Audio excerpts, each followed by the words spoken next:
అందరికీ నమస్కారం. నా పేరు Ravikrishna, advocate and activist.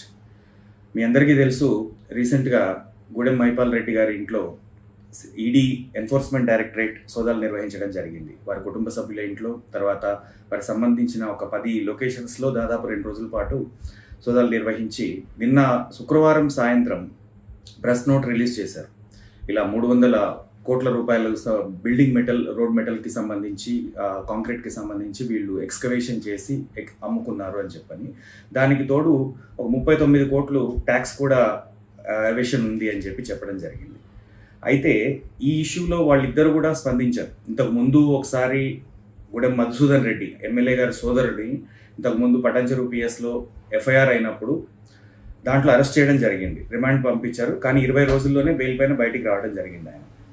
So ఇది బెయిల్ 20 రోజుల్లో ఎలా వచ్చింది అని నాకే ఆశ్చర్యం కలిగింది. నేను ఈవెన్ దీనికి సంబంధించి ఆ బెయిల్ ఇచ్చిన జ్యుడిషియల్ ఆఫీసర్ పైన కూడా నేను హైకోర్టులో ఫిర్యాదు చేయడం జరిగింది, రిజిస్ట్రార్ జనరల్ గారికి. వారి దృష్టికి తీసుకొని వచ్చాను. ఇది ఎలా సాధ్యం? Gravity of the offence consider చేయకుండా ఒక 330 కోట్లు డైరెక్ట్గా డిపార్ట్మెంట్ ఆఫ్ మైన్స్ వెరిఫై చేసి, సర్వే చేసి, నిపుణులు నిర్ధారించిన తర్వాత ఇంత అమౌంట్ మాకు ప్రభుత్వానికి రావాల్సిన సొమ్ము గండి కొట్టారు అని చెప్పిన తర్వాత పలు సెక్షన్స్ కింద ఎఫ్ఐఆర్ నమోదు చేసి రిమాండ్కి పంపించిన వ్యక్తికి ఒక 20 రోజుల్లో బెయిల్ ఎలా వస్తుంది? ప్లస్ ఇందులో మనం ఆశ్చర్యకరమైన విషయం ఏంటంటే, ఇది చిన్న అమౌంట్ కాదు, 330 కోట్లు అఫీషియల్ అమౌంట్. ఇది గవర్నమెంట్కి రావాల్సింది. ఇది టోటల్ ట్రాన్సాక్షన్ అమౌంట్ కాదు.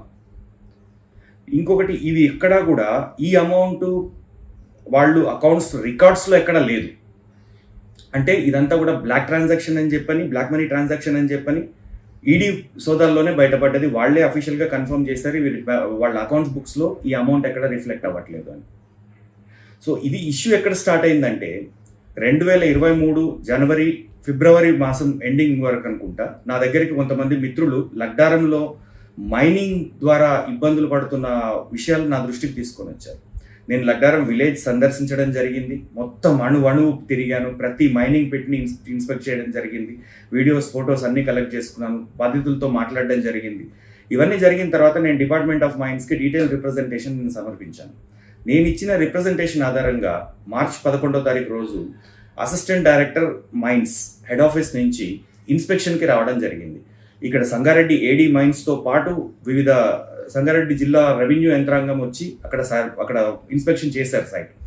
దాంట్లో పరిస్థితి ఎలా ఉండిందంటే, పశువులు గుంతల్లో పడి కొన్ని వందల పశువులు గుంతల్లో పడి చనిపోవడము, మనుషులు క్యాన్సర్ వచ్చి చనిపోవడము. ఎందుకంటే ప్రతి ఈవెన్ ఫీల్డ్స్ కూడా డస్ట్ పార్టికల్స్తోని నిండిపోయి ఉన్నాయి. ఇర్రెగ్యులర్ బ్లాస్టింగ్ తర్వాత కంప్లీట్ అయిన ఏదైతే మైన్ కంప్లీట్ అయిన తర్వాత వీళ్ళు నార్మ్స్ ప్రకారము ఆ పిట్ని క్లోజ్ చేయకుండా వదిలేయడం వల్ల చాలా పశువులు అందులో పడి మనుషులు కూడా చచ్చిపోయిన దాఖలాలు చాలా ఉన్నాయి. విపరీతమైన టిప్పర్లు, 200 టిప్పర్లు పైగా రోజు పగలు రాత్రి తిరిగే పరిస్థితి. నోళ్లలో దుమ్ముబడి, ధూళిబడి అసలు జీవనం సాగించలేని పరిస్థితి. భూమి, నీరు, ఆకాశం 200% పూర్తిగా కలుషితం అయిపోయినా కూడా పట్టించుకోకుండా ధనార్జనే ధ్యేయంగా ప్రవర్తిస్తున్న క్రషర్ మైనింగ్ కంపెనీల దుస్థితి చూసి నేను తట్టుకోలేకపోయాను. దాని ద్వారానే నేను మల్టిపుల్ రిప్రజెంటేషన్స్ ఇచ్చిన తర్వాతే ఆ ఇన్స్పెక్షన్ జరిగింది. కానీ వివిధ కారణాల వల్ల అప్పుడున్న director of mines Ronald Rose గారిని ఈ రిపోర్ట్ వెళ్ళిన తర్వాత ఆయన ట్రాన్స్ఫర్ చేశారు వేరే డిపార్ట్మెంట్కి. అది అక్కడికి ఆగిపోయింది ఫైల్. తర్వాత డిసెంబర్లో ఎప్పుడైతే ప్రభుత్వం మారిందో నేను దానికి ఇన్కంటిన్యూషన్గా మళ్ళీ నేను ఒక రిప్రజెంటేషన్ ఇచ్చాను, మళ్ళీ రాశాను. ఆ తర్వాత ఇక్కడ local Patancheru constituency incharge Congress తరఫున ఉన్న కాటా శ్రీనివాస్ గారిని ఆయన దృష్టికి కూడా తీసుకెళ్ళడం జరిగింది. అయితే ఆయన మంత్రి గారు కూడా ఒకసారి నాతో మాట్లాడడం జరిగింది. నేను మళ్ళీ మంత్రి గారి దగ్గరికి వెళ్ళి డీటెయిల్ రిప్రజెంటేషన్ ఇచ్చాను. ఇచ్చిన తర్వాత మీరు విలేజర్స్ని కూడా తీసుకొని కలెక్టర్ ఆఫీస్కి రండి, రివ్యూ మీటింగ్ ఉంది అన్నారు. నేను విలేజర్స్తో పాటు వాళ్ళ తరపున కూడా రిప్రజెంటేషన్ ఇస్తూ, నేను మెటీరియల్ ఫ్యాక్ట్స్ అన్ని ప్రజెంట్ చేస్తూ వాళ్ళకి జాయింట్ రిప్రజెంటేషన్ ఇవ్వడం జరిగింది. దాని తర్వాత దామోదర్ రాజనరసింహ గారి ఆదేశాలతో జిల్లా కలెక్టర్ గారు ఒక ఎస్ఐటీని ఫామ్ చేశారు.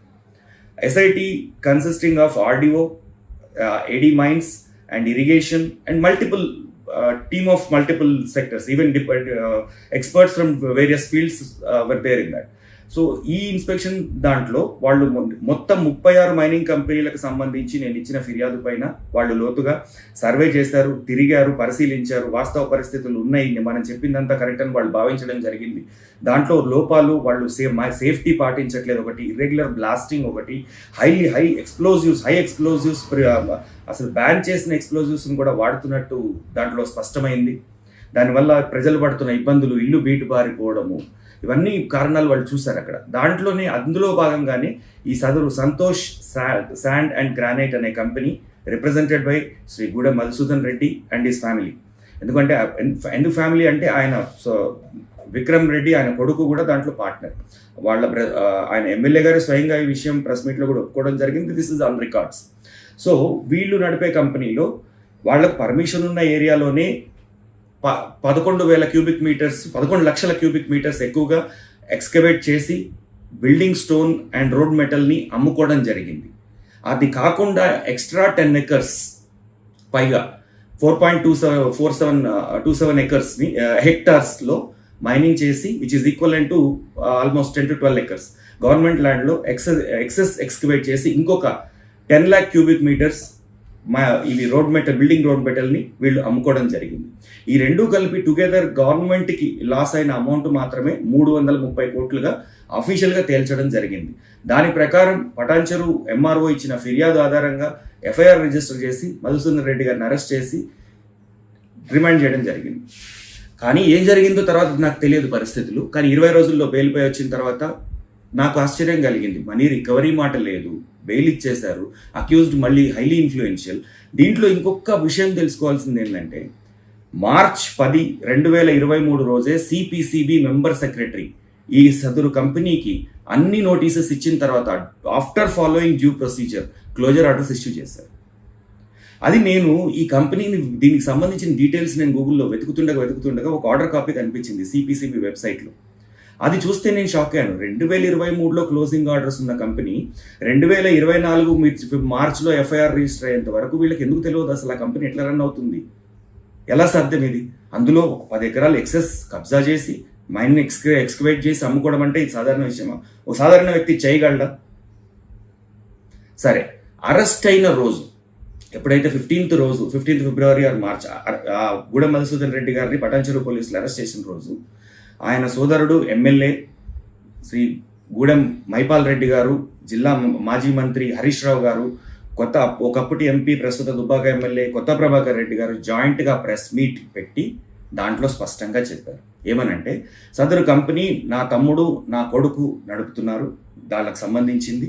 దీంట్లో మాకు 2027 వరకు పర్మిషన్స్ ఉన్నాయి, మాకు ఎటువంటి మేము వైలేట్ చేయలేదు, ఏమైనా చేస్తే మీరు పెనాల్టీ వేసుకోండి, అంతేగాని మీరు అరెస్ట్ చేస్తారా అని ప్రశ్నించారు.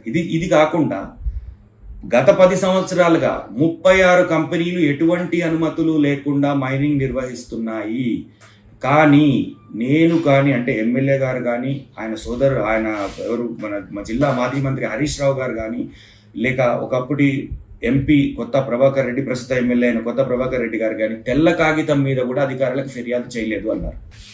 దీని అర్థం ఏంటి? 36 కంపెనీల నుంచి మీకు ఎన్ని ముడుపులు ముడితే మీరు ఫిర్యాదు చేయలేదు?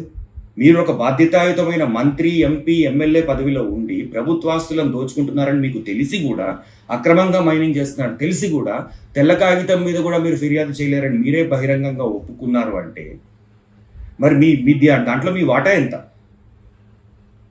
ఇది బయటికి రావాలి కదా. సో నా దగ్గర ఇంకా వేరే ఆప్షన్ లేక నేను ED enforcement directorate Hyderabad joint director గారికి రోహిత్ ఆనంద్ గారికి నేను రిటర్న్ రిప్రజెంటేషన్ పంపించడం జరిగింది ఆర్పిఐడి ద్వారా. తర్వాత ఈమెయిల్లో సేమ్ రిప్రజెంటేషన్ పంపించాను. తర్వాత మళ్ళీ మల్టిపుల్ రిమైండర్స్ తర్వాత కూడా నాకు ఇనీషియల్గా రెస్పాన్స్ రాకపోయేసరికి నేను సెంట్రల్ ఆఫీస్ని కాంటాక్ట్ చేశాను. ఈవెన్ విజిలెన్స్ దృష్టికి కూడా తీసుకెళ్లాను. ఎందుకంటే ఇది సాధారణమైన విషయం కాదు. 330 కోట్లు అంటే చాలా పెద్ద అమౌంట్. ఇది ఓన్లీ అఫీషియల్లీ పేయబుల్ అమౌంట్, అసలు ట్రాన్సాక్షన్ కాదు. అసలు ట్రాన్సాక్షన్ దాంట్లో అసలు టోటల్గా అక్కడ ఉన్న కంపెనీస్ అన్ని ఎవరు బినామీ ఒరిజినల్, ఎందుకు అసలు లైసెన్సులు పర్మిషన్స్ లేకుండా ఎలా నడపగలిగారు, ఎంతమంది అధికారుల పాత్ర ఉంది, ఒకప్పుడు జిల్లా కలెక్టర్ పాత్ర ఏంది, ఒకప్పటి joint director mines AD mines పాత్ర ఏంది, ఇవన్నీ తెలియాల్సిన అవసరం ఉంది కదా. దీంట్లో ఎంతమంది వాటాదారులు ఉన్నారు, ఆ డబ్బు ఎక్కడికి పోయింది, అన్అఫీషియల్ అన్అకౌంటెడ్ అమౌంట్ అని చెప్పి ఈడీనే చెప్తోంది. ఆ బ్యాంక్ రికార్డ్ వాళ్ళ కంపెనీ రికార్డ్స్లోనే చూపించలేదు ఆ అమౌంట్ని. మరి అంత పెద్ద అమౌంట్ కంపెనీ రికార్డ్స్లో చూపించలేదంటే ఇది బినామీ ప్రాపర్టీస్ మళ్ళీ దొరికాయి. ఈడీ సెర్చ్ చేసినప్పుడు వేరే వివిధ వ్యక్తుల మీద ఉన్న ప్రాపర్టీ డాక్యుమెంట్స్ ఎమ్మెల్యే గారి ఇంటి నుంచి సీజ్ చేయడం జరిగింది. ఇది అఫీషియల్ ఆన్ రికార్డ్, ఇది వాళ్ళు ప్రెస్ రిలీజ్ చేసిన స్టేట్మెంట్. సో బినామీ ప్రాపర్టీస్ యాక్ట్ అప్లికబుల్ అవుతుంది, prevention of money laundering act applicable అవుతుంది, తర్వాత ఇన్కమ్ ట్యాక్స్ యాక్ట్ అప్లికబుల్ అవుతుంది. ఒక 2 లక్షల కంటే ఎక్కువ క్యాష్ ట్రాన్సాక్షన్ చేయలేని పరిస్థితుల్లో, లేదా కంపెనీకి ఉన్న ఎగ్జంప్షన్ ప్రకారం ఒక సదన్ లిమిట్ వరకు తర్వాత చేయలేని పరిస్థితుల్లో 330 కోట్ల రూపాయలు బ్యాంకులో డిపాజిట్ అవ్వకుండా, బ్యాంకు ద్వారా ట్రాన్సాక్షన్ జరగకుండా ఆ డబ్బు ఎక్కడికి పోయింది, ఏమైంది, దీనిపైన వివరాలు తెలియాలి కదా. సో నేను ఆ తర్వాత నాకు ED enforcement directorate Hyderabad office నుంచి డిప్యూటీ డైరెక్టర్ గారు నాకు రిప్లై ఇచ్చారు. మేము మీ దగ్గర నుంచి వచ్చిన ఇన్ఫర్మేషన్తో పాటు మేము వేరియస్ సోర్సెస్ నుంచి ఇన్ఫర్మేషన్ కలెక్ట్ చేస్తున్నాము. In the due course of time we will take appropriate action according to the law అని చెప్పి నాకు రెస్పాన్స్ ఇవ్వడం జరిగింది. తర్వాత మొన్న 20వ తారీఖు రోజు రైడ్ చేశారు, ఇవన్నీ బయటకు వచ్చాయి. అయితే దీనిపైన సమగ్ర విచారణ జరగాలి. అసలు ఆ ప్రాపర్టీస్ అన్ని బినామీ ప్రాపర్టీస్, దీని వెనుక ఉన్న వ్యక్తులు, ఎవరెవరి ఇన్వాల్వ్మెంట్ ఉంది, ఆ మైనింగ్ కంపెనీస్కి అసలు ఓనర్స్ ఎవరు, వీళ్ళ సోర్స్ ఆఫ్ ఫండ్స్ ఏంటి, ఎన్ని అన్అఫీషియల్గా ఉన్నాయి, ఎన్ని అఫీషియల్గా ఉన్నాయి, ఇన్డెప్త్ ఇన్వెస్టిగేషన్ జరిగితే ఇది ఓబులాపురం మైనింగ్ స్కామ్ కంటే కూడా చాలా పెద్దదని నా అభిప్రాయం. నేను ఎందుకు మీ దృష్టికి తీసుకొని వస్తున్నానంటే రకరకాల ఊహాగానాలు ఉన్నాయి. మాజీ మంత్రి గారు హరీష్ రావు గారు కానీ, లేక ఎమ్మెల్యే గారు కానీ ఇది బీజేపీ కాంగ్రెస్ రాజకీయంగా నన్ను దెబ్బతీయడానికో, నన్ను పార్టీలో బెదిరియడానికో చేస్తున్నారు అని చెప్పి తప్పించుకోవాలని చూస్తున్నారు. వాస్తవం అది కాదు. వాస్తవం ఇది మీ దృష్టికి తీసుకురావడం నా బాధ్యత కాబట్టి నేను మీ దృష్టికి తీసుకొని వస్తున్నాను. Thank you. నమస్తే.